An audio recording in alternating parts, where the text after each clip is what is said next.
నమస్తే, welcome to Telugu one news. నేను గోపీకృష్ణ. మనతో ఈరోజు తెలంగాణ మలిదశ ఉద్యమ నాయకులు, తెలంగాణ మలిదశ ఉద్యమ తొలితరం విద్యార్థి నాయకులు, బీఆర్ఎస్ సీనియర్ నాయకులు ఎర్రోళ్ళ శ్రీనివాస్ గారు ఉన్నారు. వారిని ఆహ్వానిద్దాం. శ్రీనివాస్ గారు నమస్కారం. Welcome sir. Thank you. Srinivas గారు, మీరు నిర్వహించిన పదవులు చాలానే ఉన్నాయి, కానీ నేను విద్యార్థి నాయకుడిగా బీఆర్ఎస్ సీనియర్ నాయకులుగా పరిచయం చేస్తూ వచ్చాను. పర్లేదా? సరిపోతుంది. శ్రీనివాస్ అన్నారు, సరిపోయింది. అంతే. అంటే మీరు నిర్వహించిన పదవులు చాలానే ఉన్నాయి, అన్ని చెప్పలేరు కదా. ఓకే. కానీ కింద పడినా కానీ పై చెయ్యి మాదే అని చెప్పడం అంటే ఎట్లా అర్థం చేసుకోవాలి తెలంగాణ సమాజం? బీఆర్ఎస్ పార్టీ ఓడిపోయింది, క్లియర్గా ప్రజల మ్యాండేట్ కాంగ్రెస్ పార్టీకి ఇచ్చారు. ఈ మధ్య కాలంలో కేటీఆర్, హరీష్ రావు వీళ్ళందరూ మాట్లాడుతున్న తీరు తెలంగాణ సమాజం నవ్వుకుంటుందేమో కదా. అంటే ఈ భారతదేశ ప్రజాస్వామ్యంలో గెలుపు ఓటములని సహజమే. ఎవరం కూడా దీర్ఘకాలికంగా మొదలు నుంచి చివరి వరకు ఎవరం కూడా అధికారంలో ఉండలేము కదా. మరి ప్రజాస్వామ్యంలో ఎవరైనా ప్రజాస్వామ్యాన్ని గౌరవించాల్సిందే, ప్రజా తీర్పును గౌరవించాల్సిందే. ప్రజలు ఇచ్చిన తీర్పును ఆ రోజు స్వీకరించినాం. ఈరోజు ప్రజలు ఇచ్చినటువంటి ఈ తీర్పును కూడా మేము గౌరవిస్తున్నాం. మరి గౌరవిస్తున్నాం అనేటువంటి వాళ్ళు ఒకవేళ గవర్నెన్స్లో ఏమన్నా తప్పులుంటే వాటిని ఎత్తి చూపుతూ మాట్లాడలే, లేకపోతే సహేతుకమైనటువంటి విమర్శలు చేస్తే ఓకే, కానీ గవర్నమెంట్ ఇంకెంతకాలం ఉంటుంది, 6 నెలలు, లేకపోతే ఇలా కొంతమంది మీ పార్టీ నాయకులు, అంటే స్పెసిఫిక్గా వీళ్ళు అని కాదు, కానీ ఇలా మాట్లాడుతున్నాడని తెలంగాణ సమాజం ఇంకోలా అర్థం చేసుకుంటుందేమో కదా. మీరు ఎందుకు దాన్ని గ్రహించలేకపోతున్నారు? ప్రజలే నిర్ణయిస్తారు కదా. మీకు 65 సీట్లు ఇచ్చి క్లియర్గా కాంగ్రెస్ పార్టీని అధికారంలోకి తీసుకొచ్చారు. ప్రజాస్వామ్యం అని మీరే ఒప్పుకుంటున్నారు. అలాంటప్పుడు ఎందుకు చేయనివ్వండి కొంతకాలం. మేము కూడా ఏమంటలేము. ఇప్పుడు ప్రజల తీర్పును గౌరవిస్తున్నాం. సో డెఫినెట్గా ప్రజలే నిర్ణయిస్తారు. ఏదైనా మంచి అయినా చెడైనా ప్రజలే చూస్తుంటారు దాన్ని. దాంట్లో వేరే ఉద్దేశం ఏం లేదు కాదు. కానీ మేము డెఫినెట్గా చాలా గొప్పగా చేసినాము. ప్రజలు మమ్మల్ని ఆదరించారు. ఇలా వాళ్ళు ఏ విధమైనటువంటి వచ్చిన 2 నెలల్లో ఎట్లా చేస్తుండ్రు వాళ్ళే గ్రహించాలనే దాంట్లో మాత్రం ఒక క్లారిటీతో ఉన్నాం. ఏదైనా ప్రజల నుంచే వ్యతిరేకత వస్తుంది, ప్రజల నుంచే విమర్శలు వస్తాయి అనే దాంట్లో ఉన్నాం మేము కూడా. ఓకే, ఎదురు చూస్తున్నారు మీరు. అంటే ఎవరైనా అంతే కదా. ఇప్పుడు ప్రతిపక్షంగా ఎదురు చూస్తారు ఖచ్చితంగా అవకాశం కోసం. ఎందుకు ఓడిపోయాం అనే దాని మీద పోస్ట్మార్టం జరిగి ఎక్కడెక్కడ మనం సరిచేసుకోవాల్సిన అంశాలు ఉన్నాయో, పోస్ట్మార్టం తర్వాత ఏమేమి మీ దృష్టికి వచ్చాయి, ఏ అంశాల మీద చర్చ జరిగింది? అంటే పార్టీ ఒక 70-76 అంశాల మీద మేము ఎక్కడ అంశాలు వచ్చినాయని కేటీఆర్ గారు గౌరవం. 76 అంశాలు అట్లా చిన్న పెద్ద అని చాలా అంశాల మీద చర్చ జరిగింది. వాటి మీద మేము గుర్తించినాము. అంటే ఇప్పుడు మేము 33 ఫర్ ఎగ్జాంపుల్ చెప్పింది కదా, 33 మెడికల్ కాలేజ్, 32 మెడికల్ కాలేజీలు పెట్టినాం. ప్రజలు దాన్ని స్వీకరించలేకపోయినరు. ఏవైతే పని కట్టుకొని కేసీఆర్ ప్రభుత్వాన్ని ఓడగొట్టాలి, కేసీఆర్ను దించాలి, కొంతమంది మాత్రమే వాళ్ళే పని కట్టుకొని ఒక 30-40 యూట్యూబ్ ఛానల్స్ పనిచేసినాయి మా మీద. అంటే ఈ యూట్యూబ్ ఛానల్స్ అంటే ప్రపగండని నమ్మిండ్రు తప్ప మేము చేస్తున్నటువంటి మంచి పనిని నమ్మలేరు అన్నటువంటి బాధ అయితే ఉంటుంది కదా. సమైక్య రాష్ట్రంలో మేము ఏ వీటికైతే దూరంగా ఉన్నాము, ఈ రోడ్లు కానీ, నీళ్లు కానీ, నిధులు కానీ, ఏవైనా సరే వేటికైతే మేము దూరంగా ఉన్నామో అవన్నీ కూడా తెలంగాణ రాష్ట్రం వచ్చిన తర్వాత తెచ్చుకున్నాం. అంటే మేము చెయ్యని ఈ పని, ఫలానా పని చెయ్యలేదు అనేది లేదు. అంటే కొన్ని మీరు సిటీల వరకే చేసారేమో, రూరల్ ప్రాంతాల్లో చేయలేదేమో. ఎందుకన్నా మరి అదే కనిపించింది కదా రిజల్ట్స్. హైదరాబాద్ ఒక్క భాగ్యనగరంలో మాత్రమే ఆంధ్ర ప్రాంత ఎక్కువ సీట్లు వచ్చినటువంటి ప్రాంతం. ఆంధ్ర ప్రాంత నాయకులు చాలా మంది తెలంగాణ బార్డర్ దాటంగానే తెలిసిపోతుంది. ఆంధ్ర ప్రాంత బార్డరు తెలంగాణ కోదాడ దాటంగానే తెలంగాణ ఎట్లుంది, ఆంధ్ర ఎట్లుంది అని తెలిసిపోతుంది చాలామంది నాయకులు మాట్లాడిండ్రు. అంటే ఒక ఉద్యమ నేపథ్యం ఉన్నటువంటి నాయకుడు ముఖ్యమంత్రి అయితే ప్రతి వాడ, ప్రతి గల్లీ, ప్రతి ఊరు ప్రతి ప్రాంతం తెలిసినటువంటి వ్యక్తి, తిరిగినటువంటి వ్యక్తి ముఖ్యమంత్రి సీట్లో కూర్చుంటే ఏ విధమైనటువంటి రిజల్ట్స్ ఉంటాయి అనేది మనము కేసీఆర్ గారు ముఖ్యమంత్రి అయిన తర్వాత చాలా నేను సందర్భాలు ఇదే అన్నాను మొట్టమొదటి నా ఓపెనింగ్ లోనే, మీరు కింద పడ్డా గానీ పై చెయ్యి నాదే అని అంటున్నారంటే అంటే ఇప్పటికీ ఎందుకు మీరు అంటున్నామంటే ఓటమిని కరెక్టే, మేము తప్పులు చేసి ఉండొచ్చు, అందుకే ప్రజలు మమ్మల్ని ఈసారికి వద్దనుకున్నారేమో అని యాక్సెప్ట్ చేయలేకపోతున్నారు మీరు కానీ మీ నాయకత్వం లేదు, నేను కూడా అంటున్నా. నేను ఫస్టే ఆ మాట అన్నా, ప్రజల తీర్పును గౌరవిస్తామని చెప్పినాం. ఓటమినైనా కానీ 32 హాస్పిటల్స్ పెడితే, హాస్పిటల్స్ కాకుండా 32 ఛానల్స్ పెట్టి ఉండాల్సిందని కేటీఆర్ అనడం అని అంటే ఒప్పుకున్నట్టే కదా. అనడము అని అంటే ఏదో వాళ్ళు ప్రాపగండాలే చేశారు, లేకపోతే దుష్ప్రచారం చేశారు, అందుకు గెలిచారు వాళ్ళు, మేము ఓడిపోలేదు అన్నట్టే కదా. ఎందుకు ఒప్పుకోలేకపోతున్నారని? ఓడిపోవడం అంటే గోపి గారు 0.8 ఓటు పర్సెంటేజ్, బహుశా 4 లక్షల చిల్లర ఓట్లు అనుకుంటా. 0.8 అంతే, 0.8 మీరు ఎక్కడైతే తీసుకుంటారు 1.8 ఓట్ల మెజార్టీతో ప్రభుత్వం ఓడిపోయింది, టీఆర్ఎస్ పార్టీ ఓడిపోయింది. నిజంగా మాకు కూడా కొద్దిగా అతి విశ్వాసం అనుకోండి, మేము గెలుస్తున్నాం అన్నటువంటి దాంట్లో. అయితే ఎవరైతే మా మీద పని కట్టుకొని ఎవరైతే పని చేసిండ్రో, ఇట్లా నేను ఇందాక యూట్యూబ్ ఛానల్స్ పెట్టుకొని కొంతమంది వాంటెడ్లీ ఏమైందంటే సోషల్ మీడియాని ఎక్కువ ఫాలో అవుతుండ్రు, ప్రజలు అదే నమ్మి ఉండొచ్చు. ఒక్క మాట సూటిగా మాట్లాడుకుందామా?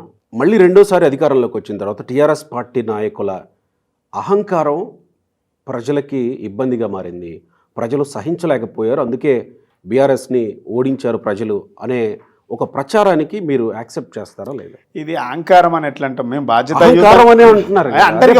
ఇప్పుడు ఏముంటుంది, చాలా కేసీఆర్ ఎమ్మెల్యేలను కూడా కలవడు, పోనీ ఎవరన్నా ప్రజా సంఘాల నాయకులు గద్దర్ లాంటి వాళ్ళు, ఇలాంటి వాళ్ళు ఎవరన్నా వస్తే వాళ్ళని కలిసే అవకాశం కేసీఆర్కి ఉండదు. ప్రగతి భవన్లోకి ఇక ఆయన ఒక పెద్ద దుర్భేద్యమైన కోట లాగా పెట్టుకొని, ప్రహరీలు అవి కట్టుకొని, గ్రిల్స్ అవి పెట్టుకొని ఉంటారు. ఇలాంటివన్నీ ప్రజల్ని మీకు ప్రజలకి పెద్ద గ్యాప్ పెంచేసినాయి. ఒకటి గోపి గారు, ప్రహరీ గోడ మేము కట్టింది కాదు, కంచెలు మేము కట్టినవి కాదు. ఆ రోజు 2012లో మీరు ఆదేశిస్తే కట్టిన చాలా మంది తెలియదు. అంటే ఇట్లాంటి విషయాలు చిన్న చిన్నవి ఇవన్నీ మేము తిప్పికొట్టలే, అతి విశ్వాసం ఉండింది. అతి విశ్వాసం కాదు, అంటే ప్రతిదాన్ని కూడా సరేలే మనం పని చేసుకుంటూ పోతున్నాం. ఇట్లాంటి విషయాలు మీరు మాట్లాడుతున్నటువంటి విషయాల మీద మేము కానీ మా కింది స్థాయి నాయకులు కానీ క్యాడర్ కానీ దీన్ని తిప్పికొట్టలే. ఇలా 2012లో కిరణ్ కుమార్ రెడ్డి గారు వేసుకున్నటువంటి కంచె, అదేది మొత్తం ఆడికెళ్ళిందాక వేసుకున్నటువంటి కంచె అంతా కిరణ్ కుమార్ రెడ్డి గారు అప్పుడు తెలంగాణ ఉద్యమంలో చాలామంది ముట్టడికి పోయినప్పుడు అది వేసుకున్నటువంటి కంచె, అది మేము వేయలే. ప్రగతి భవన్ అంతేగాని అది దొరల గడి అని, అది కేసీఆర్ గడి అని, అది ఎట్లా అంటారండి? ఇలా ఇదే గడిలా ఈ కాంగ్రెస్ పార్టీ ఏం చేసింది, రేవంత్ రెడ్డి గారు కానివ్వండి, బట్టి విక్రమార్క కానివ్వండి, ఉత్తమ్ కుమార్ రెడ్డి గారు చాలాసార్లు మాట్లాడిండు, 150 భవనాలు ఉన్నాయి, అక్కడే బుల్లెట్ ప్రూఫ్ విండోస్ ఉన్నాయి, అయింది అక్కడే ఏంది స్విమ్మింగ్ పూల్ ఉన్నది, అరే 150 మంది కూర్చొని చూడడానికి ఒక సినిమా హాల్ ఉంది, 150 హాళ్ళు ఉన్నాయి. ఇలా బట్టి విక్రమార్క గారు ఉంటున్నారు, ఇలా కిరణ్ కుమార్ ఏంది రేవంత్ రెడ్డి గారు వెళ్ళిండు, ఉత్తమ్ కుమార్ రెడ్డి గారు వెళ్ళిండు, వాళ్ళు బయట పెట్టాలి కదా. ఇవి గ్లోబల్ ప్రచారం. ఇలా ఇప్పుడు బట్టనే చెప్పాలి కదా, ఎన్ని రూమ్లు ఉన్నాయి చెప్తాడు, అసలు నీకు ఏంది స్విమ్మింగ్ పూల్ ఉందా లేదా చెప్తాడు, సినిమా హాల్ ఉందా లేదా చెప్తాడు కదా ఆయన. అంటే ఇంత అసలు ఎన్ని అబద్ధాలు అంటే ఇన్ని అబద్ధాలను ప్రజలు నమ్మిండ్రు. కానీ ఒక్క మాట మీరు యాక్సెప్ట్ చేస్తారో లేదో శ్రీనివాస్ గారు, అన్నీ యాక్సెప్ట్ చేస్తూనే ఉన్నాం కదా. మీరు కూడా చాలా కింది స్థాయి నుంచి వచ్చినటువంటి నాయకులు కాబట్టి ఒక్కసారిగా ప్రగతి భవన్లోకి ఎంటర్ అయిన తర్వాత రేవంత్ రెడ్డి అక్కడ ఉన్నప్పుడు ఈ కార్యక్రమం ఏదో పెట్టారు కదా, రచ్చబండ కార్యక్రమం లాంటిది, ప్రజావాణి ఫస్ట్ ప్రజా దర్బార్, అది ప్రజావాణి దర్బార్. సో ఆ కార్యక్రమం అప్పుడు జనాలంతా పోయి ప్రగతి భవన్లో ఉంటే తెలంగాణ సమాజానికే ఒక రకంగా ఊపిరి పీల్చుకున్నట్టు అనిపించలేదా అది చూస్తుంటే? ఇప్పుడు ఊపిరి పీల్చుకు అంటే జరిగిన ప్రచారం అంతా కేసీఆర్ ప్రగతి భవన్కి ఎవరిని రానివ్వడు, సెక్రటేరియట్కి కొత్తగా కట్టుకున్న సెక్రటేరియట్కి మిగతా ప్రతిపక్షాల వాళ్ళని వెళ్ళనివ్వరు, ఇలాంటి ప్రచారం జరిగిన నేపథ్యంలో ఒక్కసారిగా ప్రజలంతా ప్రగతి భవన్కి పోవడం అంటే అతి గొప్ప ప్రజా విజయంగా అనిపిస్తుందేమో కదా జనాలకి. నేనేమంటున్నా గోపి గారు, కేసీఆర్ కలిసే వాళ్ళని చాలామంది కలిసిండు, మేము పబ్లిసిటీ చేసుకోలే, వచ్చిన వాడు చేసుకోలే, చాలా సంఘాలు వచ్చిండ్రు, మీటింగ్లు పెట్టుకున్నారు, కలిసిండ్రు, పోయిండ్రు, రిప్రజెంటేషన్లు ఇచ్చిండ్రు, చాలా సందర్భాలు ఉన్నాయి. ఇలా రేవంత్ రెడ్డి గారి గవర్నమెంట్, ఇలా కాంగ్రెస్ గవర్నమెంట్ ఇలా దాన్ని కూలగొట్టమని చెప్పింది కదా. ఇలా కూలగొట్టమని చెప్పింది. మేము ప్రజా దర్బార్ అన్నారు, ప్రజావాణి అన్నారు. ఫస్ట్ 2 సార్లు ముఖ్యమంత్రి గారు వచ్చిండ్రు, తర్వాత ఐఏఎస్ ఆఫీసర్లు వచ్చిండ్రు, తర్వాత ఎవరు మంత్రులు వచ్చిండ్రు. ఈ రోజు ఎవరు వచ్చింది తెలుసా? ఎవరు ఇలా కాంట్రాక్ట్ బేసిక్ కింద ఎవరైతే ఎంప్లాయీస్ పనిచేస్తారో వాళ్ళు తీసుకుంటున్నారు అప్లికేషన్స్. ఈ రోజు ఇది ముఖ్యమంత్రి తీసుకోవటం సాధ్యం కాదు అన్నదేంది. నేను ప్రతి మంగళవారం ప్రతి శుక్రవారం నేను ఉంటా అని చెప్పిండ్రు. ఇలా మంత్రులు ఉంటారని చెప్పిండ్రు. అంటే మేము ఆ సినిమా స్టైల్ టిక్స్ చేయలేకపోయినాం తెలుసా. ఇలా కూలగొట్టిండ్రు, ఆడ మనుషులు లేరు. విషయం ఏంటంటే కూలగొట్టి మీరు మీ కాంగ్రెస్ గవర్నమెంట్ కట్టించుకున్న దాంట్లో మీరు కూలగొట్టిండ్రు. ఓకే, బాగుంది. కూలగొట్టి మేము ఈడు ఉంటాం, మేము చేస్తామన్నారు. కూలగొట్టినటువంటి వ్యక్తులు, తీసుకునే వ్యక్తులు లేరు. ఇలా జనాలు కూడా అరే ఏమైపోయింది, భ్రమలు తొలగిపోతున్నాయి కదా ప్రజలకు. ఇలా ప్రజాక్షేత్రంలో కింది స్థాయి నుంచి వచ్చేటువంటి వాళ్లకు కింది లెవెల్లోనే సమస్యలు పరిష్కరించే విధంగా మేము ఒక ఛానల్ ఉండే మన దగ్గర, మా పార్టీలో, మా మంత్రివర్గంలో. ఎక్కడికక్కడ గ్రామాలలో గ్రాస్ రూట్లోనో మంత్రి స్థాయిలోనో సమస్యలు పరిష్కరించే విధంగా అప్లికేషన్ తీసుకునేవాళ్ళు. ఎక్కడ చర్చ జరగలేదు. అదే మేము చేసుకోలేకపోయినాం అంటున్నా. మేము ఆ ప్రొపగండ చేసిన పని అనుకున్నంత స్థాయిలో చెప్పుకోలే అంటున్నా. చాలా పనులు చేసినాం, చెప్పుకోలే. ఇలా వాళ్ళు తక్కువ చేసి చెప్పుకుంటున్నారు, మేము అది చెప్పుకోలే అంటారు. ఇంతకుముందు ప్రభుత్వం ఏదైతే అవినీతి అక్రమాలు కాళేశ్వరంలో 1,00,000 కోట్లు అని అంటూ ప్రచారం చేస్తూ వచ్చిందో, చెబుతూ వచ్చిందో, ప్రచారం అని అనలేమేమో, ఎందుకంటే దాని మీద విచారణ జరుగుతూ ఉంది కాబట్టి, అది నిజమో వాస్తవం విచారణ తర్వాత తెలిసే అవకాశం ఉంది. సో ఇప్పుడు ఒక్కొక్కటిగా రంగారెడ్డి జిల్లా కలెక్టరు, లేకపోతే హెచ్ఎండిఏ కమిషనరు, వీళ్ళందరూ ఒక్కొక్కళ్ళుగా బయటపడి వాళ్ళ మీద కేసులు నమోదవుతుంటే, కేసీఆర్ ఇంత దోచేశాడా, లేకపోతే అధికారులు ఇంత దోచేశారా, కాంగ్రెస్ పార్టీ చేస్తుంది కరెక్టేమో అని అనుకుంటారు కదా ప్రజలు. ఇప్పుడు ఇది ఏమైతే అనిపిస్తుందంటే, కక్ష కట్టి చేయాల్సినవి చెప్పినే చేయకుండా కక్ష కట్టి చేసుకుంటూ పోతున్నారు కదా. ఆల్రెడీ వాళ్ళు ఇచ్చిన హామీలో 5 గ్యారంటీలో 6 గ్యారంటీలు ఏమంటున్నా, ప్రభుత్వం రాగానే మొదటి దశలోనే ఏం చేస్తా అన్నారు, రైతు బంధు ఇస్తామని చెప్పారు. 10,000 కాదు 15,000 ఇస్తామని చెప్పిండ్రు. ఇచ్చిండ్రా? ఇవ్వలేదు. రైతు బంధు ఈ నిమిషానికి మీరు చెక్ చేసుకోండి, 3 ఎకరాలకు మించి పడలే. 3 ఎకరాలకు మించి పడలే. ఏంది బోనస్ 500 ఇస్తామని చెప్పిండ్రు, ఇప్పటి వరకు ఇవ్వలే. కరెంటు మీరు చెక్ చేసుకోండి, కరెంట్ ఎన్ని గంటల ట్రిప్ అవుతుంది, ఎన్ని గంటలు పోతుందో. నాకు ఫ్రెండ్స్ మాట్లాడుతున్నప్పుడు చాలామంది బిజినెస్ మ్యాన్, ఈ 10 సంవత్సరాలల్లో ఇన్వర్టర్స్తో అవసరం లేకుండే, ఇవాళ ఇన్వర్టర్స్ మళ్ళీ అవసరం వచ్చే పరిస్థితుంది. ఇవాళ ట్రాన్స్ఫార్మర్లు ఇంతకుముందు ఉండేటువంటి పరిస్థితులు ఇప్పుడు అప్పుడప్పుడు ట్రిప్ అవుతున్నాయి, కాలిపోతున్నాయి అని చెప్తా ఉన్నారు. జనరేటర్స్ ఇన్ని రోజులు అపార్ట్మెంట్లు అవసరం లేకుండే, ఇలా మళ్ళీ జనరేటర్ పెట్టుకునే పరిస్థితి వచ్చిందని చెప్తా ఉన్నారు. ఇలా ఏవైతే రాగానే మొదటి దశలోనే మేము మెగా డిఎస్ అనౌన్స్ చేస్తామని చెప్పిండ్రు, చేసిండ్రా? అంటే ఇవన్నీ వాళ్ళు చెప్పినవి కూడా చెప్తున్నారు. రాగానే మొదటి దశలోనే ఇవి అనౌన్స్ చేస్తామని చెప్పిండ్రు. ప్రజలు గమనిస్తుండ్రు. మేము బాధ్యతగా గుర్తు చేస్తున్నాం, ఇది విమర్శ కాదు, బాధ్యత. వాళ్ళు చెప్పిన మాటలు అవకాశం ఉంది కదా, ఇంకా 100 రోజులు కూడా కాలేదు. నేను అందుకే ఏమంటున్నా, మార్చి 17 వరకు డెడ్ లైన్ ఉంది. నేనేమంటున్నా, చేస్తామని చెప్తాం. వాళ్ళు చెప్పింది ఏంటంటే, అక్క అవ్వ అన్న చెల్లె ఎవరు రేపు గవర్నమెంట్ అధికారంలోకి రాగానే 200 యూనిట్ల వరకు ఎవరు కూడా కరెంటు బిల్లు కట్టకుర్రి అని చెప్పిండ్రు. సోనియా గాంధీనే కడుతుందని చెప్పిండ్రు. ఇవాళ మేము కట్టలేదని ఒక అని చెప్తారు. నిరుద్యోగ భృతి ఇస్తామని చెప్పిండ్రు. ఇవాళ బట్టి విక్రమార్క గారు ఏమన్నారు, మేము ఎప్పుడు చెప్పలేదని చెప్పిండ్రు. అంటే వాళ్ళదంటే వాళ్ళకి కొంత యూనిటీ లేదేమో. తర్వాత ఏం చెప్పిండ్రు, రుణమాఫీ చేస్తాం 2 లక్షల వరకు, రుణమాఫీ తీసుకోండి అని చెప్పిండ్రు. వాటి మీద మాట్లాడతారు. అంటే ఇట్లా చెప్పుకుంటూ పోతే చాలా ఉన్నాయి. కానీ మేము బీఆర్ఎస్ ప్రభుత్వం హయాంలో మేము చాలా విషయాలు మేనిఫెస్టోలో పెట్టలేము. మేనిఫెస్టోలో పెట్టని కూడా చేసినాం. కళ్యాణ లక్ష్మి లేదు, రైతు బంధు లేదు, రైతు బీమా లేదు, ఒంటరి మహిళ లేదు, డబుల్ బెడ్రూమ్ లేదు, అసలు ఇవన్నీ లేవు. అయినా మేము చేసినాం. ఇంటింటికి నల్లాలీలు లేదు. ఇలా మిషన్ భగీరథ ద్వారా అసలు ఇంటింటికి నల్లాలు నీళ్ళు ఇచ్చినటువంటి ఒక రాష్ట్రం భారతదేశంలో తెలంగాణ రాష్ట్రం. ఇవన్నీ ఒక ఎత్తు అయితే పార్టీ పేరు మార్చడం, టీఆర్ఎస్ నుంచి బీఆర్ఎస్ అవ్వడం కొంత మిమ్మల్ని తెలంగాణ సమాజం నుంచి దూరం జరిపిందేమో అనే ఒక చర్చ ఉంది. అది కొంత ఉంది ఉద్యమకారుల లోపల, తెలంగాణ వాదులకు, కొంత పార్టీ శ్రేణులకు కొంత ఉంది. ఎందుకంటే మొన్న రివ్యూలు చేసుకున్నప్పుడు అది బయటపడింది. తెలంగాణ ఉద్యమకారులు కొంత ఎక్కడో అరే బీఆర్ఎస్ పార్టీ పెట్టినాక తెలంగాణ పదం నుంచి పోయినాము అనేటువంటి దాన్ని సరి చేసుకోవాల్సి ఉండేనేమో. అది అంటే మొన్న మాకు దాని మీద పునరాలోచన పార్టీ నిర్ణయం తీసుకుంటుంది, కేసీఆర్ గారు నిర్ణయం తీసుకుంటారు, దాని మీద వేచి చూడాలి. సో మళ్ళీ జాతీయ స్థాయిలో మళ్ళీ కొట్లాడే అవకాశం ఉందా? ఏదైనా పార్టీ నిర్ణయం తీసుకుంటుంది అది. ఓకే బట్ శ్రీనివాస్ గారు, ఇప్పటివరకు మనం పార్టీ ఎందుకు ఓడిపోయింది ఇదంతా మాట్లాడుతూ వచ్చాం. సరే, ఈ ఓడిపోవటంలో అందరు నాయకుల పాత్ర ఉంటుందా అని అంటే డెఫినెట్గా అందరు నాయకుల పాత్ర ఉండదు. డెఫినెట్గా అధినాయకుల పాత్ర కీలకంగా ఉంటుంది ఇందులో. ఎమ్మెల్యేలు ఓడిపోయారంటే బహుశా గ్రౌండ్లో ఎమ్మెల్యేలు ప్రజలకు కొంత కనెక్షన్ మిస్ అవ్వడం, లేకపోతే వ్యతిరేకత ఉండడం, 2 సార్లు చేస్తున్నారు కాబట్టి సహజమైనటువంటి వ్యతిరేకత ఇదంతా మిస్ అవుతూ ఉండొచ్చు.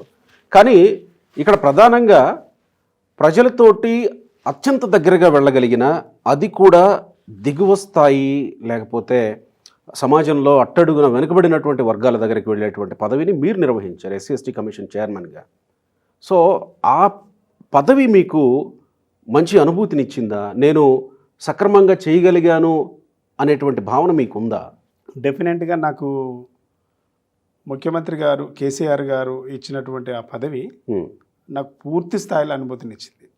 ఎందుకనంటే నాకు చిన్నప్పటి నుంచి ఒక ప్యాషన్ ఉండేది, పేదవాళ్ళకు చేయాలి, అసలు ఎక్కడో ఉన్నటువంటి మారుమూల ప్రాంతాలను సందర్శించాలి, వాళ్ళ స్థితిగతులను తెలుసుకోవాలి. నేను యూనివర్సిటీలో PhD చేస్తున్నప్పుడు నా సోషియాలజీ సబ్జెక్టు.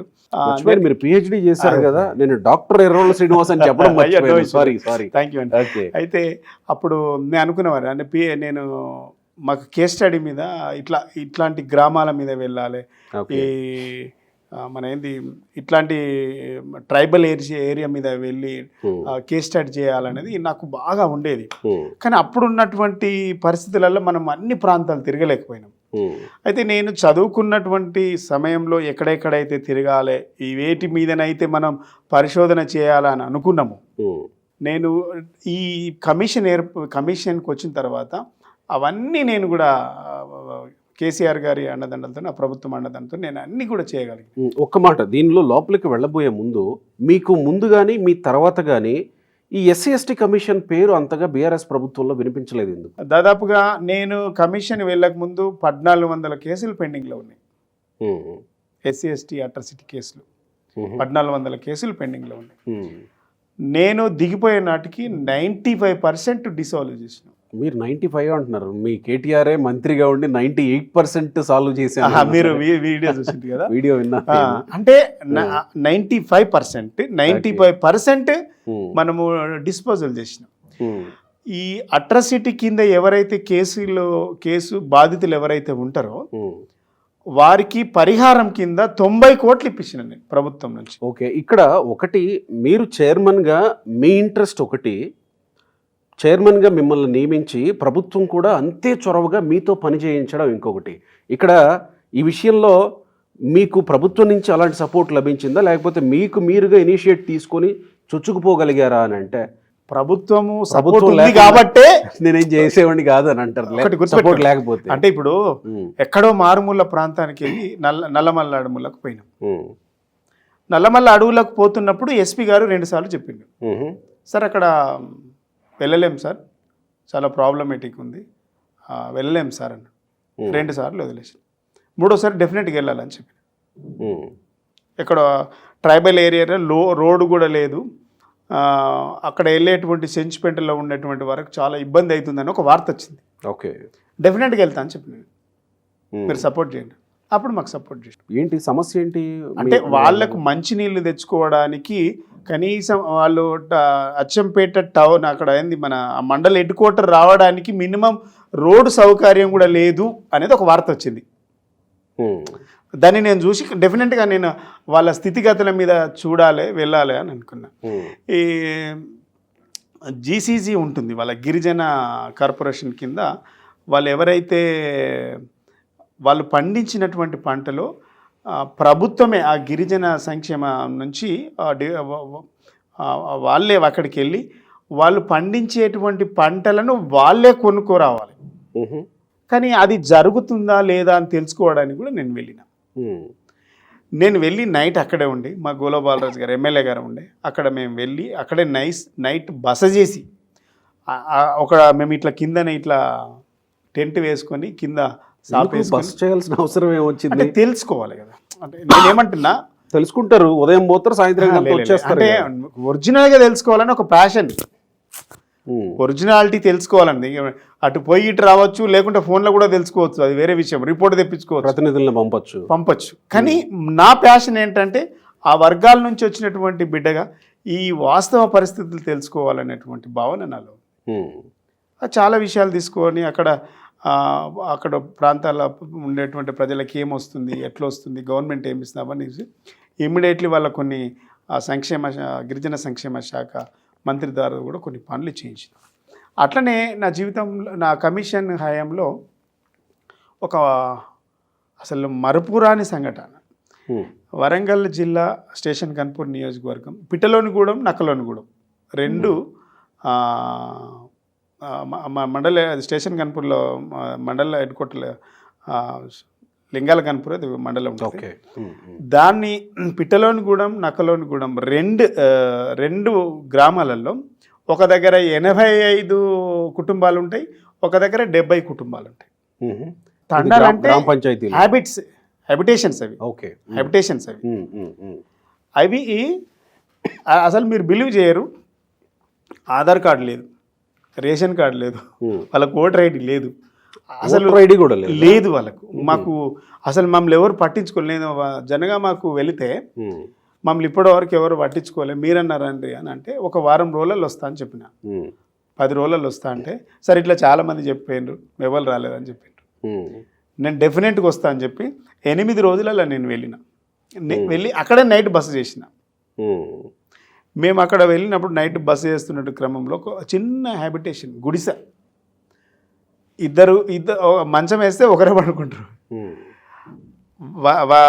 పడుకున్నాం. కరెక్ట్ 1 గంట తర్వాత వర్షం స్టార్ట్ అయింది. ఒక స్కూల్ ఉంది, మాకు సంబంధించిన వాళ్ళంతా అందులో ఉన్నారు. నేనే అందులో ఎందుకు పడుకున్నా అంటే అసలు తెలుసుకోవాలి, మనం ఏందో ప్యాషన్ తెలుసుకోవాలి. అయితే వర్షం వస్తుంది, కిందికి వెళ్ళి వాటర్ వెళ్తుంది, పైన వర్షం పడి అక్కడక్కడ హోల్స్ ఉన్నాయి, వర్షం పడి అక్కడ కింద కురుస్తుంది. అది రాత్రి అంతా చాలా ఆలోచించినాం, ఇట్లాంటి పరిస్థితులలో వీళ్ళు ఉంటుంటారు. తెల్లారే కలెక్టర్ గారిని, ఆర్డీఓను, జేఎంట్ కల్ అందరిని పిలిచి ఒక రివ్యూ పెట్టి, లోకల్లో ఉన్నటువంటి ఎమ్మెల్యేని పిలిచి రివ్యూ పెట్టి, ఇక్కడ మినిమం కావాల్సినటువంటి వసతులు ఏమన్నాయో ప్రజలకు ఏర్పాటు చేయాలి. మీరు బిలీవ్ చేయరు సార్, మేము ఒక 60 days టైం ఇవ్వండి, మేము 78% ఇందులో చేసి పెడతామని చెప్పాడు.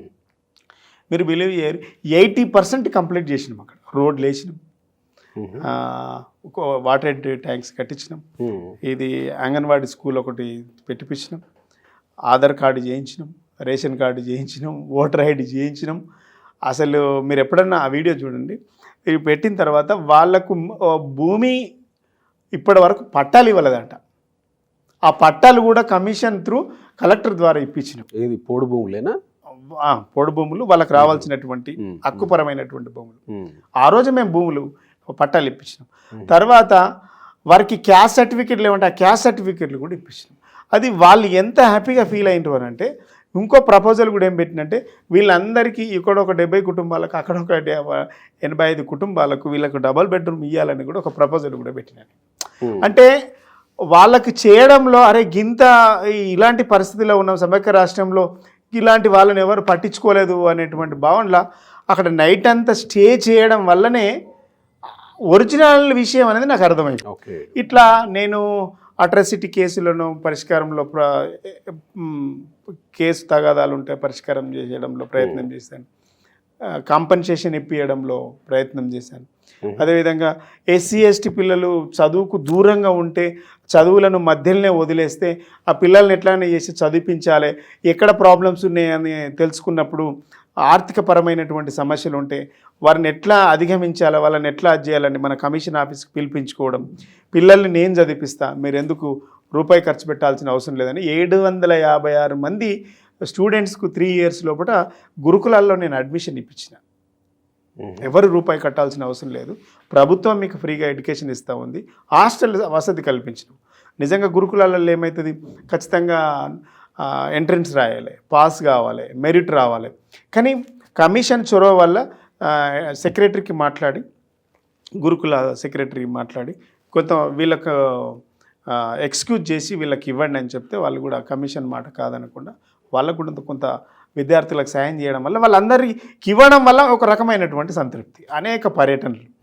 ఇంకో విషయం ఇవన్నీ మీకు సంతృప్తినిచ్చిన డెఫినెట్గా అంటే గవర్నమెంట్ అంత సపోర్ట్ ఇచ్చింది కాబట్టి అంత చేయగలిగినాం. ఇంకోటి మేము జన అదాలత్ అనేటువంటి కార్యక్రమం. ఎగ్జాక్ట్లీ, ఈ కార్యక్రమం అప్పట్లో బాగా చర్చల్లో ఉండింది. ఆ తర్వాత జై భీమ్ సినిమా వచ్చింది. జై భీమ్ సినిమాలో కూడా కొంత ఈ గిరిజన తాండా కనపడింది. ఈ గిరిజన తాండాలకి ఏదైతే చేసినామో ఎగ్జాక్ట్లీ జై భీమ్ సినిమాలో కూడా దాడి చూపించిండ్రు. మేము ఇది అంటే ఒక ప్యాషన్గా చేయలేము. ఒక పాపం వినయ్ భాస్కర్ కృష్ణారెడ్డి గారు కలెక్టర్గా ఉండే చాలా బాగా పనిచేసిండు. నీకు 45 రోజులల్లా సరే 85% మీరు చెప్పినవి కంప్లీట్ అయినాయి సార్, ఇంకా కొన్ని ఉన్నాయి, తర్వాత సెకండ్ ఫేజ్లో చేస్తా అని చెప్పింది. ఇంతకు ముందు ఎవరు అట్లా చేయలేదు కదా, మీకు ఎందుకు వచ్చింది ఆలోచన? నేను చెప్పినా కదా, నేను స్టూడెంట్ వింగ్ ప్రెసిడెంట్గా ఉన్నా.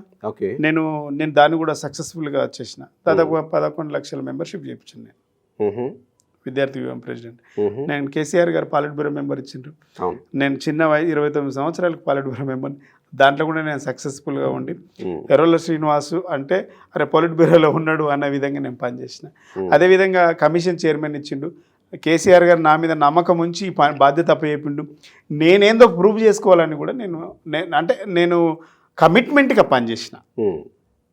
నాకు ఎవరో చెప్పాలని కదా, నాకు నేనే మీలాంటి వాళ్ళను కొంతమంది మాట్లాడి, దళిత సంఘాలల్లో పనిచేసినటువంటి వాళ్ళతో మాట్లాడి, కొంతమంది రిటైర్డ్ కలెక్టర్స్ వాళ్ళు ఎవరైనా ఉంటే వాళ్ళ అభిప్రాయాలు తీసుకొని ఇట్లా చాలా మందితో మాట్లాడుకో ఈ జోగిని వ్యవస్థను కూడా ఎట్లా రూపుమాపాలి అనే దాంట్లో కూడా నేను ప్రయత్నం చేసి. తెలంగాణలో ఇంకా లేదు, ఇప్పుడు మ్యాక్సిమం లేదు. నారాయణపేట జిల్లాలో కొంత ప్రాక్టీస్ ఉంటే నేను నారాయణపేట జిల్లాలో వెళ్ళి రివ్యూ పెట్టి, అక్కడ కూడా రివ్యూ పెట్టిన కలెక్టర్ గారితో రివ్యూ పెట్టి, జోగిని వ్యవస్థ ఎవరైనా ప్రాక్టీస్ జరిగితే విలేజ్ సెక్రటరీది, విలేజ్ సర్పంచులనే బాధ్యులు చేయాలని చెప్పి కొత్త ప్రాక్టీస్ అయితే ఏపీలో అంటే లేదు, మ్యాక్సిమం లేదు. ఎక్కడైనా జరిగితే అక్కడ ఉందని మా దృష్టికి వస్తే అది చెయ్యాలని చెప్పినాం. అంటే మ్యాక్సిమంగా అది కనుమరుగైపోయింది. ఇంకెక్కడన్నా అక్కడక్కడ ఉంటే ఈ తెలియనికి ఇంకా అంటే తెలిసే అంటే ప్రతి దగ్గర సోషల్ మీడియా అయింది, తెలిసే ప్రసక్తి లేదు, అది కనుమరుగైపోయింది. ఇట్లా ఈ వీటితో పాటు అట్రాసిటీ కేసులు మ్యాక్సిమం తగ్గించేటువంటి ప్రయత్నం, కొద్దిగా కౌన్సిలింగ్ చేయడం ఈ ఇరు వర్గాలకు, ఈ అప్పర్ క్యాస్టు లేకుంటే ఎస్సీ ఎస్టీ కులాలను కొంత పెద్ద మనుషులు కూర్చోబెట్టి అసలు ఎందుకు చేసుకోవాలి, దాడులు ఎందుకు చేయాలి, కొంత మ్యాక్సిమం అంత చేయగల కొంత చేసే ప్రయత్నం చేసిన. ఇట్లా 79 కోట్ల అంటే 80 కోట్ల రూపాయలకు మేము పరిహారం కాంపెన్సేషన్ ఇప్పించినాం, కేసుల పరిష్కారం చేసినాం. ఇట్లా పర్యటన చేయడం వల్ల పూర్తి స్థాయిలో నాకు సంతృప్తినిచ్చింది. దాంతోపాటు ఒక 86 కేసులకు పరిష్కారం ఇచ్చినాం, జడ్జిమెంట్ జనాదాలత్ ద్వారా 86 కేసులకు ఎప్పటి నుంచో పెండింగ్లో ఉన్నటువంటి కేసులను పరిష్కారం ఇవ్వడం వల్ల చాలామంది అసలు కమిషన్ ఇట్లుంటుందా అని చాలామంది హ్యాపీగా ఫీల్ అయినరు. ఇంకొకటి నేను ఎగ్జాంపుల్ చెప్తా. మన ఇప్పుడు సిరిసిల్ల జిల్లా చిన్నలింగపురం విలేజ్ అనేటువంటి ఒక విలేజ్ నుంచి ఒక అమ్మాయి ఇక్కడ ఆర్టీసీ క్రాస్ రోడ్ దగ్గర వాళ్ళ నాన్న వాళ్ళ అమ్మ ఒక 20-25 ఏళ్ళ కింద ఒక దగ్గరకు వచ్చి పని కుదురుతారు. కాలక్రమేణా మదర్ చనిపోతుంది, తర్వాత వాళ్ళ నాన్న చనిపోతాడు. ఆ అమ్మాయి అక్కడే ఇరుక్కుపోతుంది. అప్పుడేమో మంచిగానే వచ్చింటారు, ఇక్కడ పని కోసం వచ్చి ఒక ఇంట్లో పని కుదురుతారు, బాగానే ఉంటుంది. తల్లి తండ్రి ఇద్దరు చనిపోతారు. వాళ్ళ అన్ననేమో బయట పని చేసుకుంటూ ఉంటారు. అంటే అమ్మాయి మాత్రం అక్కడే ఉంటుంది. అంటే బాండెడ్ లేబర్ కింద అమ్మాయి మెలిగిపోయింది. కట్టుబాటు 14 సంవత్సరాలుగా వాళ్ళ తోడబుట్టిన అన్న 14 సంవత్సరాలుగా మా చెల్లిని మాకు ఇవ్వండి, 30 సంవత్సరాలు పెళ్లి ఏజ్ వచ్చింది, పెళ్లి చేయాలి, నేను నా బాధ్యత, మా అమ్మ నాన్న లేడు, నేను పెళ్లి చేయాలి, నేను ఆమెను తీసుకుపోవాలంటే 14 సంవత్సరాలు మనోన్ని అక్కడ ఆయనను రానివ్వకుండా ఇబ్బంది పెట్టి ఉల్టా కేసులు పెట్టి అమ్మాయితో చెప్పించిండ్రు. కొట్లాడుతుంటే 14 సంవత్సరాల నుంచి అమ్మాయి వయసు 30 వయసుకు వెళ్ళిపోయింది. 14 సంవత్సరాలకు వచ్చినటువంటి అమ్మాయి కొట్లాడుతుంటే ఆయన వచ్చే వరకు అమ్మాయి వయసు 30 సంవత్సరాలు అయింది. అటు ఇటు తిరిగి లాస్ట్ నా దగ్గరకు వచ్చింది. అప్పుడు నేను గవర్నమెంట్లో ఉన్నా, నేను కమిషన్ లేను. నాయన నరసింహారెడ్డి గారు తీసుకెళ్తే ఆయన హోమ్ మినిస్టర్గా ఉన్నాడు. అప్పుడు చెప్తే ఆ రోజు మందం ఏదో ఇడిపిస్తాం, కల్పిస్తాం, పంపిస్తామని చెప్పిండు. అయినా పరిష్కారం కాలే. 1 year అయింది, 2 years అయింది.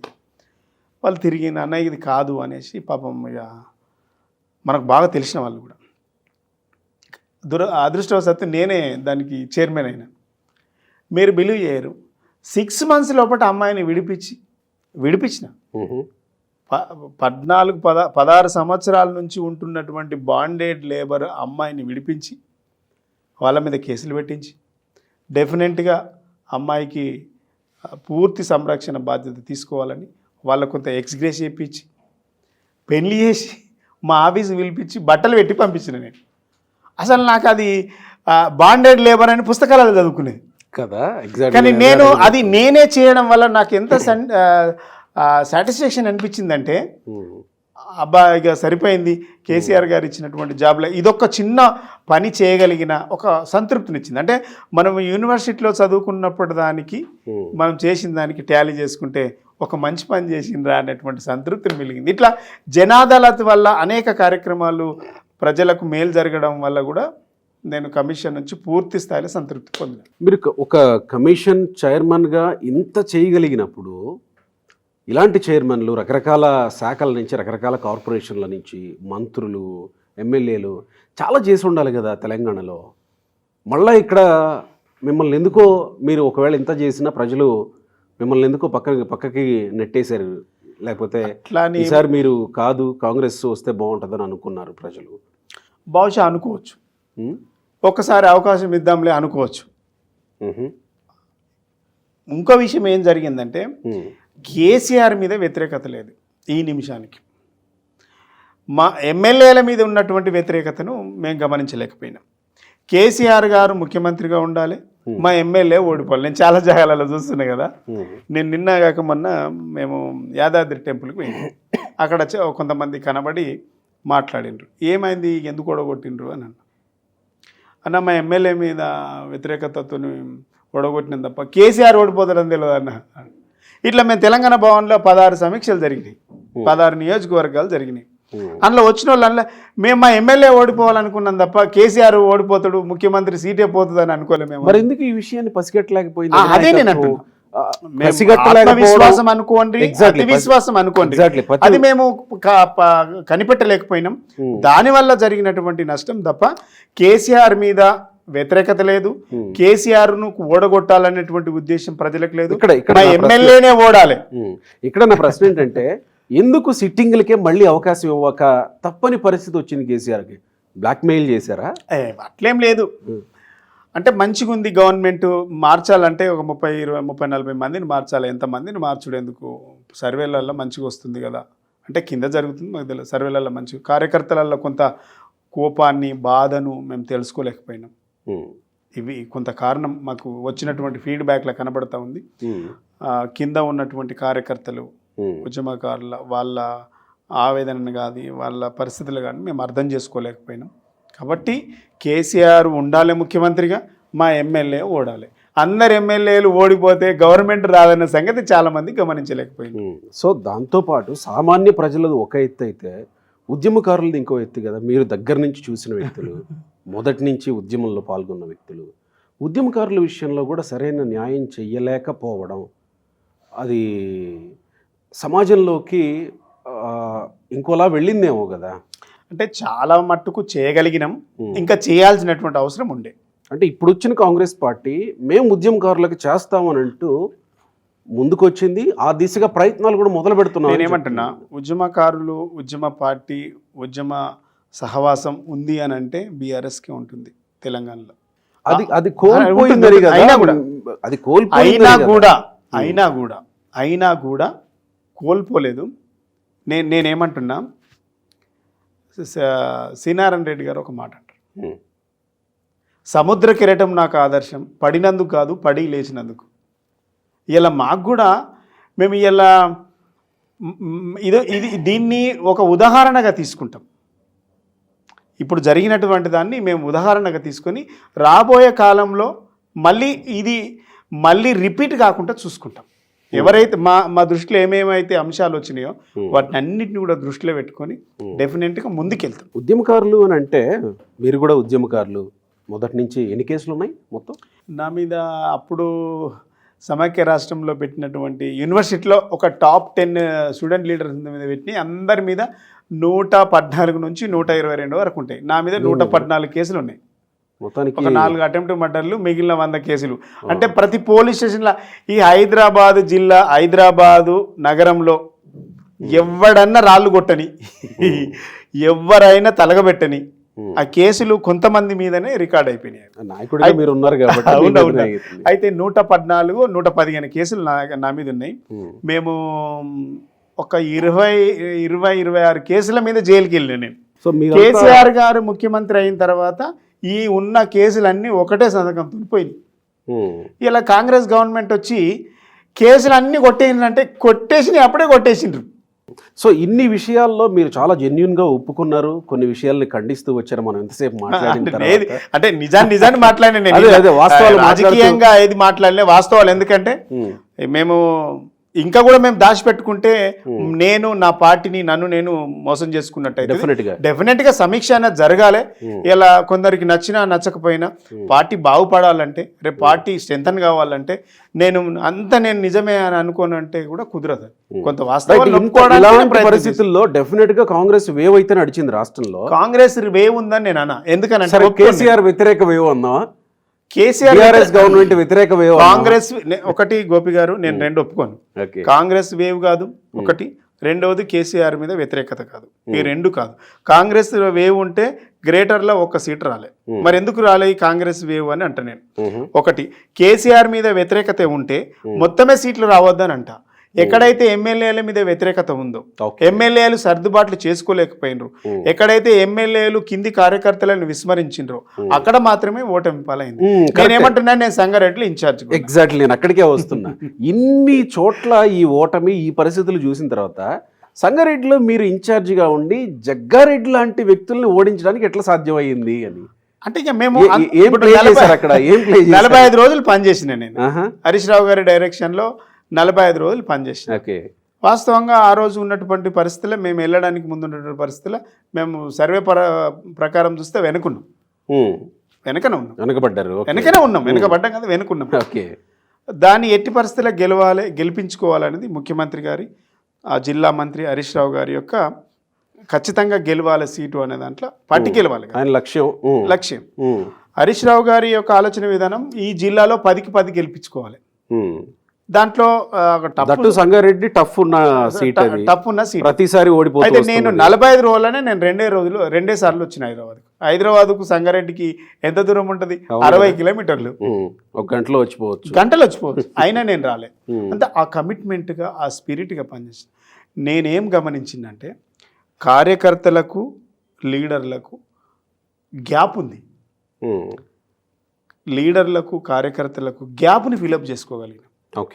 ఆ గ్యాప్ను ఫిలప్ చేసుకోవడం వల్లనే, సమన్వయం చేసుకోవడం వల్ల, సమీక్ష చేసుకోవడం వల్ల, ప్రతి ఒక్కరితోని పని చేయించడంలో హరీష్ రావు గారు మినిట్ టు మినిట్ ఫాలోఅప్ చేయడం, ఎప్పటికప్పుడు మానిటరింగ్ చేయడం, ఎప్పటికప్పుడు ఆ సమావేశంలో సమీక్షలో వచ్చినటువంటి లోపాలను సరిదిద్దుకుంటూ కొత్త ఆలోచనలతో ముందుకెళ్ళడం వల్ల, అందరినీ కలుపుకొని పోవడం వల్ల, అందరికి భరోసా ఇవ్వడం వల్ల మేము అద్భుతమైనటువంటి విజయాన్ని సాధించాం. మీకు అనిపించిందా ముందు ఆ కాన్స్టిట్యున్సీలోకి ఎంటర్ అవుతున్నప్పుడు ఇన్ఛార్జిగా ఇది మనం కొట్టొచ్చు అని అనిపించిందా? అంటే కొద్ది రోజుల తర్వాత అర్థమైంది కొట్టొచ్చు అని.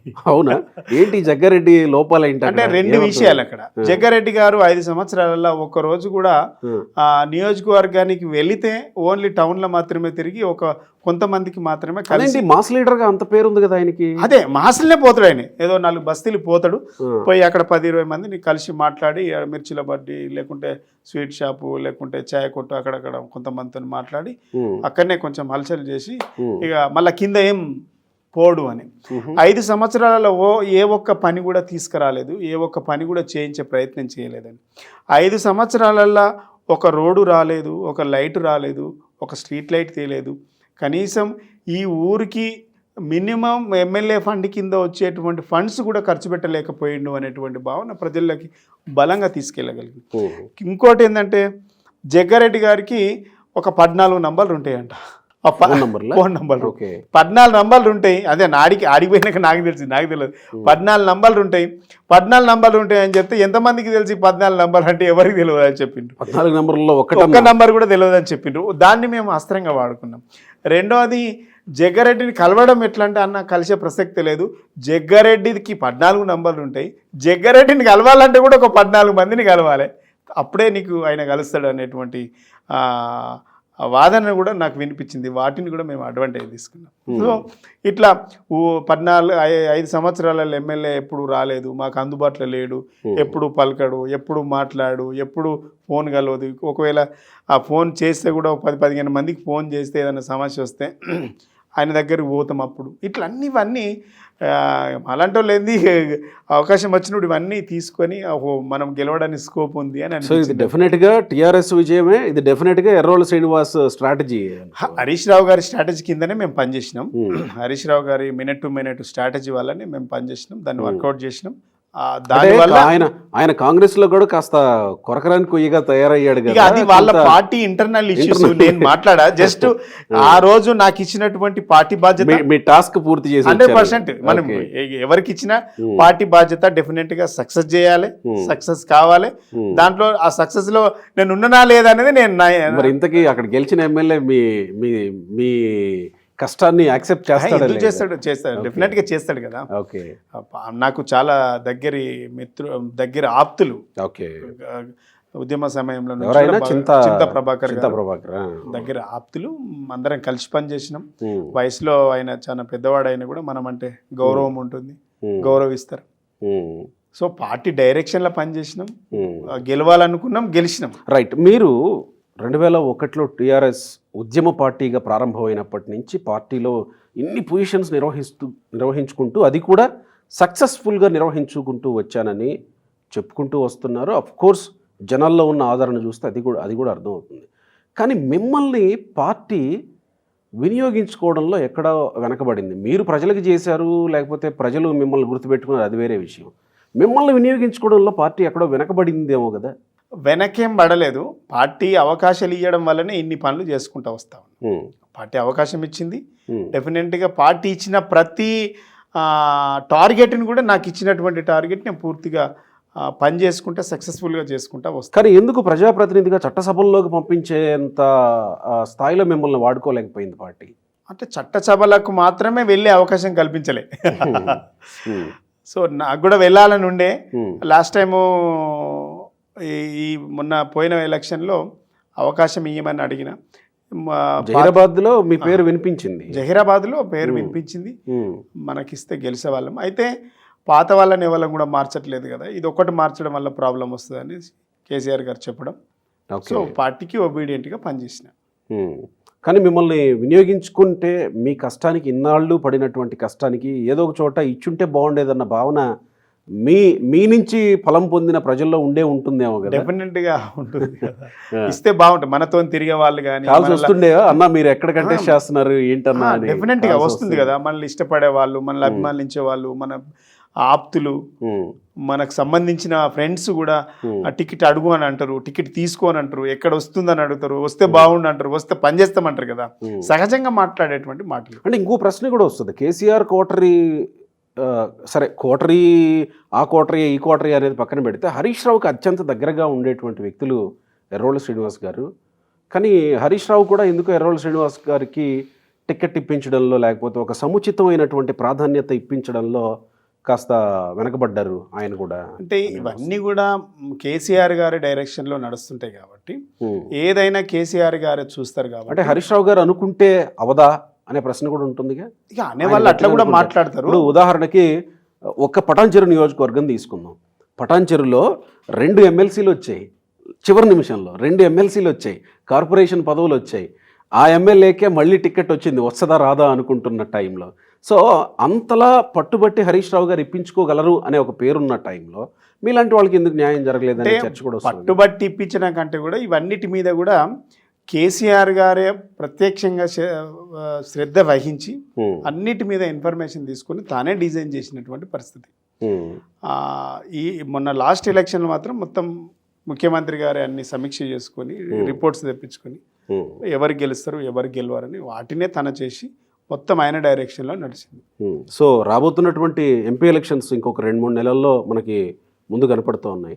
సో అందులో ఏమన్నా మిమ్మల్ని ఉపయోగించుకునే అవకాశం ఉందా పార్టీ? అంటే డెఫినెట్గా నాలాంటి వాళ్ళు ఏమడుగుతామంటే కావాలని కోరుకుంటాం. ఎందుకంటే ఇప్పటి వరకు అవకాశం రాలేదు కదా, అవకాశం ఇవ్వమని అడుగుతాం. అవకాశం ఇవ్వాలని కోరుకుంటాం. సో అవకాశం ఇస్తే కనుక మీకున్నటువంటి ఇది ఒక వరంగల్ కనబడుతుంది ఎంపీ కాన్స్టిట్యున్సీ. అవును, అంటే వరంగల్లో ఎందుకంటే ఇంతకుముందు 2016లో కూడా నేను అప్పుడు బై ఎలక్షన్ వచ్చినప్పుడు కూడా నాకు కావాలని అడిగిన. రెండోది ఏంటంటే అక్కడ తెలంగాణ ప్రాంతంలో ఎక్కడ వెళ్ళినా మనకు సంబంధాలు ఉంటున్నాయి. పార్టీ పరంగా విద్యార్థి నాయకుడిగా పనిచేసినాం, ఉద్యమంలో పనిచేసినాం కాబట్టి అక్కడ మనకు అవకాశం కల్పిస్తే డెఫినెట్గా గెలిచే అవకాశాలు కూడా ఉంటాయి. నేను ఎట్లుంటాయి గెలిచే అవకాశాలు? మీరు ఇంత సింపుల్గా జస్ట్ 3 నెలల గ్యాప్లో పార్టీ ఏం పుంజుకుందని, ప్రజలు ఏం రియలైజ్ అయ్యారని మిమ్మల్ని గెలిపిస్తారు? నిన్నే రేవంత్ రెడ్డి ఒక స్టేట్మెంట్ ఇచ్చాడు, రాష్ట్రాన్ని కేసీఆర్, దేశాన్ని మోడీ అప్పుల పాలు చేశారు, అసలు ఈ బీఆర్ఎస్ ప్రభుత్వం ఇక కోలుకునే పరిస్థితి లేదు, ఇది ఒక చచ్చిన పార్టీ అని చెప్పి రేవంత్ రెడ్డి నిన్న సర్వసభ్య సమావేశం లేదా ఏదో మాట్లాడుతున్నా. అలాంటి పరిస్థితుల్లో 3 నెలల్లోనే ప్రజల్లో గవర్నమెంట్కి వచ్చి నుంచి మనం గమనిస్తే రాష్ట్రంలో అప్పులే చెప్తుండ్రు తప్ప అభివృద్ధి చెప్పట్లేదు. చేసినటువంటి అప్పుల గురించి మాట్లాడు తప్ప చేసినటువంటి అభివృద్ధి అసలు 2014 ముందు ఎట్లుండే, 2014 తర్వాత ఎట్లుండే అనేది చర్చ పెడితే బాగుంటుంది. కాంగ్రెస్ గవర్నమెంట్ ఈ రాష్ట్రాన్ని బైఫర్కేషన్ ముందు ఈ కాంగ్రెస్ గవర్నమెంట్తోనే మనము రాష్ట్రం తెచ్చుకున్నాం కదా, ఆ గవర్నమెంట్ ఉండగానే వచ్చింది కదా. మరి అప్పుడు కాంగ్రెస్ గవర్నమెంట్లో ఉన్నటువంటి అప్పుల సంగతి ఏంది? అప్పుడు మేము మాట్లాడలే కదా. మీకు కాంగ్రెస్ గవర్నమెంట్ అప్పులు చేసింది, కాంగ్రెస్ గవర్నమెంట్ ఎక్కడైనా అప్పు అనేది ఉంటుంది. ఇప్పుడు మనం ఇంట్లో మనము కొన్ని బిజినెస్ పెట్టినప్పుడు అప్పు తెచ్చుకోమా, ఏదైనా పని చేస్తున్నప్పుడు అప్పుడు తెచ్చుకోమా, డెఫినెట్గా అప్పు ఉంటుంది. అప్పు లేకపోతే అసలు అభివృద్ధి ఎట్లా జరుగుతుంది? పైసలు తయారు ఏం కదా. రైట్. ఇంకోటి నేనేమంటున్నా, ఇలా మేము అప్పులు తెచ్చినాము, మోడీ తెచ్చిండు అప్పు, ఇలా కేసీఆర్ తెచ్చిండు అప్పు అని మాట్లాడుతున్నారు కదా. కాంగ్రెస్ గవర్నమెంట్లో అధికారంలో ఉన్నప్పుడు ఎంత అప్పు తెచ్చింది, రాష్ట్రాలలో ఉన్నప్పుడు ఎంత అప్పులు చేసింది. ఇలా మీరు అప్పుల గురించి మాట్లాడేటువంటి కాంగ్రెస్ పార్టీ ఇలా అధికారంలోకి వచ్చినాక 45 రోజుల్లో 23,000 కోట్లు అప్పు చేసింది కదా. సరే, నేనేమంటున్నా, ఈ 45 రోజులల్లా 23,000 కోట్లు అప్పు చేసింది. మరి దాని సంగతి ఏంది? మరి ఖజానా ఖాళీ చేసి మీరు పోతే అప్పు దేక పరిస్థితి ఏముంటుంది? గోపి గారు గుర్తుపెట్టుకోవాలి, ఏ పొలిటికల్ లీడర్ తెలుసుకోవాలి. మరి అదే కదా పారంపర్యంగా జరుగుతూ ఉంటది కదా. మాట చెప్తున్నా, పొలిటికల్ లీడర్ తెలుసుకోవాల్సింది ఏంటంటే ఖజానా అంటే సెక్రటరియట్లను ఫైనాన్స్ మినిస్టర్ దగ్గరను గలపెట్టెల డబ్బులు ఉండవు కదా, గుర్తుపెట్టుకోవాలి. స్టాకు నిల్వ ఉండదు, పేపర్ మీద జరుగుతుంది. అంతేగా, పేపర్ మీద జరుగుతుంది. నీకు వాటి నుంచి బడ్జెట్ ఎక్కడికి వెళ్ళి వస్తుంది, ఎక్కడికి వెళ్ళిపోతుంది అని ఒక ప్రజాప్రతినిధిగా ఆ మాత్రం అవగాహన లేదా కాంగ్రెస్ పార్టీ నాయకులకు? చాలా మంది మంత్రులుగా చేసిండ్రు కదా. సో నేను అదే అంటున్నా, ఈ 3 నెలల్లో ఈ మాట దేశమంతా ఎప్పుడు, బయట దేశాలలో ఎప్పుడు, ఎందుకు అవసరం లేదు కదా. అప్పు అనేది ఉంటుంది, మేము చేసినాం, మాకంటే గొప్పగా చేస్తామని చెప్పుకోండి. కానీ ఈ ఊరికి అప్పు చేసిండ్రు అనే వాళ్ళు ఏమైందంటే మనకు అప్పులు ఇచ్చేటోడు దొరకడు రేపు ఈ రాష్ట్రం. నేను అదే అంటున్నా, ప్రజలు ఈ 3 నెలల్లో రియలైజ్ అవుతారా, మళ్ళీ బీఆర్ఎస్ వైపు చూస్తారా? డెఫినెట్గా చూస్తారు అనేటువంటి బలమైన నమ్మకం, విశ్వాసం ఉంది. ఎందుకంటే వీళ్ళు 6 గ్యారంటీలు చేయలేరు, 6 గ్యారంటీలలో చాలా అంశాల మీద రైతు బంధు, రుణమాఫీ, 24 గంటల కరెంటు, మెగా డిఎస్సి, ఇవన్నిటి మీద కూడా పూర్తి క్లారిటీగా జనాలకు ఇవ్వలేకపోతున్నారు. సో వీటన్నిటి మీద కూడా ప్రజల్లో ఒక కన్ఫ్యూజన్ ఉంది. కాబట్టి మేము బీఆర్ఎస్ పార్టీ అంటే ప్రజలకు శ్రీరామ రక్ష, మమ్మల్ని పూర్తి స్థాయిలో నమ్మకం. నేనేమంటున్నా, ఇంకో మాట చెప్తున్నా, మేము మారాలనుకున్నారు కానీ మమ్మల్ని మార్చాలన్నంత కోపం ప్రజలకు లేదు.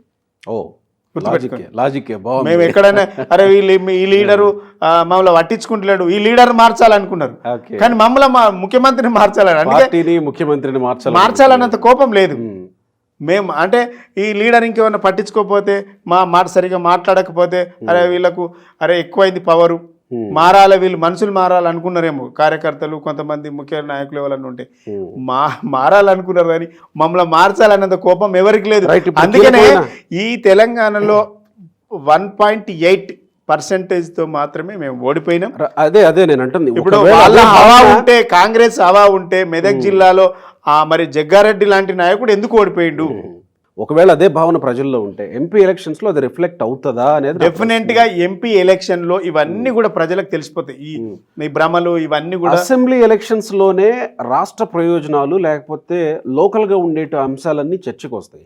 ఎంపీ ఎలక్షన్స్ అంటే ఇది దేశంలో జరిగేటువంటిది, పార్లమెంట్లో జరిగేటువంటిది, మనకు సంబంధం లేదేమోలే అని ప్రజల్లో కొంత భావన ఉంటుంది. అసెంబ్లీ ఎలక్షన్స్లోనే మిమ్మల్ని దూరం పెట్టిన ప్రజలు పార్లమెంట్ ఎలక్షన్స్లో దగ్గరకు చేర్చుకుంటారని ఎట్లా అనుకుంటారు ప్రజలు? అరే నేను వింటున్నమాట, అరే మనం అనవసరంగా మనం మిస్ఫైర్ అయినాం అనుకుంటున్నారు. అవునా? సరే, మా మీద వ్యతిరేకం ఉండేటువంటి శక్తులు వ్యతిరేకం ఉంటాయి కాక, ఎవరైతే మమ్మల్ని హక్కున చేర్చుకునేటువంటి సెక్షన్స్ ఉంటాయి, అలాంటి పరిస్థితి ఉంటే ఆ మున్సిపల్ కార్పొరేషన్స్లో ఎందుకు అవిశ్వాస తీర్మానాలు? అంటే కాంగ్రెస్ పార్టీ భయక్రాంతులకు గురి చేసి చేస్తూ ఉంది. మేము ఎప్పుడు చేయలేము, ప్రోటోకాల్స్ పాటించట్లేదు, మనం రోజు రెగ్యులర్గా చూస్తాం. ఇవన్నీ కాంగ్రెస్ పార్టీ భయక్రాంతులకు, లోకల్లో ఉన్నటువంటి మినిస్టర్స్, ఎమ్మెల్యేలు భయక్రాంతులకు గురి చేసి చేస్తున్నటువంటి సందర్భం మీరు గమనించండి. ఓకే, సరే, మీరు మీ వరంగల్ విషయానికి వద్దాం. మీరు రాంగ్ బటన్ నొక్కుతున్నారేమో, ఒకవేళ అనవసరంగా మీ దగ్గర ఎంతో దాచుకున్నదో లేకపోతే ఏదన్నా ఉంటే మొత్తం ఖర్చు పెట్టుకోవాల్సి వస్తుందేమో మళ్ళీ పోయి. ఎందుకంటే వరంగల్లో మొత్తం దాదాపుగా స్వీప్ చేసింది కాంగ్రెస్ పార్టీ, నల్గొండ స్వీప్ చేసింది, ఖమ్మం స్వీప్ చేసింది. ఇలాంటివే అక్కడ ఉన్నప్పుడు నేను అక్కడ అవకాశం ఇస్తే నేను చేస్తానంటారేంటి అమాయకంగా? ఒకటి గుర్తుపెట్టుకోండి, గత అసెంబ్లీ ఎలక్షన్ తర్వాత పార్లమెంట్ ఎలక్షన్ చూసుకుంటే మల్కాజ్గిరి పరిధిలో ఒక్క సీటు కూడా కాంగ్రెస్ పార్టీకి లేదు. కరెక్ట్. అయినా కాంగ్రెస్ పార్టీ ఎంపీ సీటు గెలిచింది. అదేవిధంగా ఒక్క సీటు కూడా సికింద్రాబాదు పార్లమెంట్ పరిధిలో లేదు బీజేపీకి. అయినా బీజేపీ పార్టీ గెలిచింది. అవును. భువనగిరిలో ఒక ఎంపీసీ ఒక్కటే ఒక ఎమ్మెల్యే ఉంటుండే కాంగ్రెస్ పార్టీ, అయినా కాంగ్రెస్ పార్టీ గెలిచింది. ఆదిలాబాద్లో ఒక్క సీట్ లేదు, అయినా బీజేపీ పార్టీ గెలిచింది. నిజామాబాద్లో ఒక్క సీటు, నిజామాబాద్ పరిధిలో ఒక్క సీట్ లేదు, అయినా బీజేపీ పార్టీ. కరీంనగర్లో కూడా లేదుగా. నేను చెప్తున్నా, అందుకని కరీంనగర్ కూడా అంటే ప్రజల నాడి. ఇప్పుడు ఎమ్మెల్యే ఎలక్షన్, అసెంబ్లీ, పార్లమెంట్ వేరు వేరు వచ్చినప్పుడు వాళ్ళ అభిప్రాయాలు మారుతుంటాయి. మేము మా గలము, మేము ప్రజావాణి తెలంగాణ సమస్యల పట్ల మేము ఢిల్లీలో పార్లమెంట్లో వినిపించాలంటే ఇలా బీఆర్ఎస్ఏ ఇలా ప్రజల కోసం వినిపించేటువంటి అసలైన గొంతు అనే ప్రజలకు తెలుసు. సో వీళ్ళకి అవకాశం ఇవ్వాలనేటువంటి భావన, రియలైజేషన్ ప్రజలకు వస్తుందో అనేటువంటి నమ్మకం పూర్తిగా ఉంది. మీకు ఏ సీట్లల్లా ఏ పార్లమెంట్ నియోజకవర్గంలో బీఆర్ఎస్ లేకపోయినా పర్వాలేదు, ఇప్పుడు గెలిచిన ఎమ్మెల్యేలలో అయినా మేము మెజారిటీ సీట్లు గెలుస్తామనేటువంటి విశ్వాసం మాకు. మీరు చెప్పిన బీఆర్ఎస్ కాకుండా బీజేపీకి, కాంగ్రెస్కి ఎక్కడెక్కడైతే ఏ సెగ్మెంట్లలో, పార్లమెంట్ సెగ్మెంట్లలో అవకాశం ఇచ్చారు అనేది చూస్తే అక్కడ జాతీయ ప్రయోజనాలు వచ్చినప్పుడు పార్లమెంట్కి ఎవరిని పంపించాలనుకున్నప్పుడు జాతీయ పార్టీలను పంపించారు. ఇది ఒకటి లాజిక్ ఉంది ఇక్కడ. జాతీయ పార్టీలు కాంగ్రెస్ని, బీజేపీని పంపించారు. లోకల్గా వచ్చినప్పుడు బీఆర్ఎస్ పార్టీని గెలిపించుకున్నారు. కానీ ఇప్పుడు జాతీయ పార్టీల గురించి ఆలోచించినప్పుడు బీఆర్ఎస్ పార్టీ గురించి ఎందుకు ఆలోచిస్తారు ప్రజలు? నేనేమంటున్నా, అదే నిజమైతే, మీ వాదన నిజమైతే, ఆ రోజు కాంగ్రెస్ పార్టీ ఎమ్మెల్యేలు 20 మంది ఎమ్మెల్యేలు ఉన్నారు, 22 మంది ఎమ్మెల్యేలు ఉంటే ఇలా వీళ్ళు అధికారంలో లేదు, కాంగ్రెస్ పార్టీకి ఎందుకు ఓటు వేయించాలి అని అనుకునే వాళ్ళు కాదు. ఆ రోజు కేంద్రంలో కూడా కాంగ్రెస్ పార్టీ లేదు. ఒకటి బీజేపీ పార్టీ ఇలా అప్పుడు ఉన్నది 3 ఎమ్మెల్యేలు ఉన్నారు. ముగ్గురు ఎమ్మెల్యేలు మొదటి గెలిచింది ఒక ఎమ్మెల్యే ఒక ఎమ్మెల్యే ఉన్నటువంటి పార్టీకి మనం ఓటేయాల్సిన అవసరం లేదు అనుకునేటువంటి వాళ్ళు ఉండేవాళ్ళు. అయినా కూడా బీజేపీకి 4 సీట్లు ఇచ్చిండ్రు.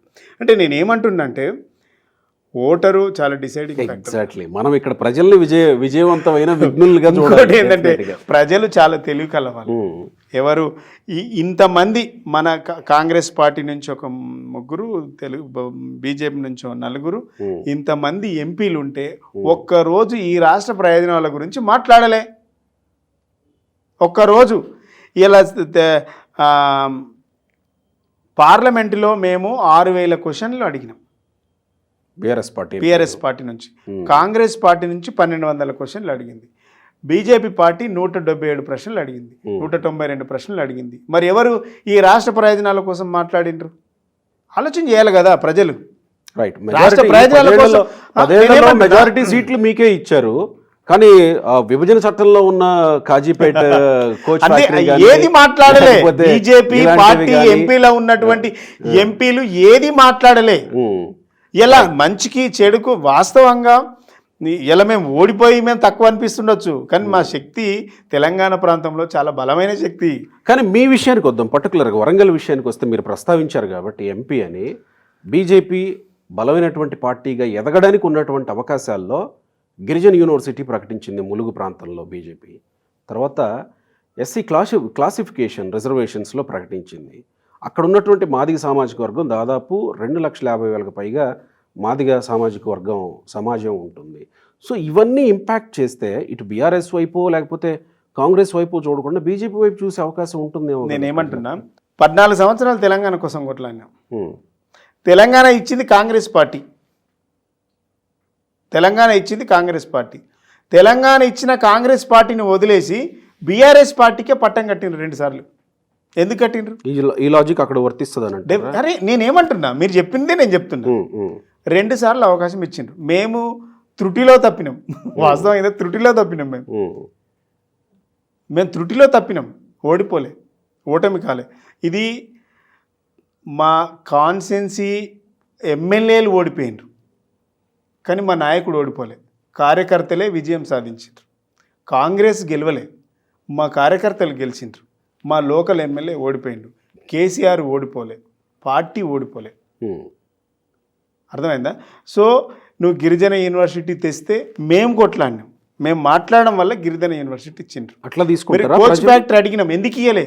ఇలా బీజేపీ పార్టీ ఎందుకు ఇయ్యలే? ITIR అడిగినాం, ఎందుకు ఇయ్యలే? ఇలా బయ్యారం ముక్కుల మీద మాట్లాడినాం, ఎందుకు చేయలే?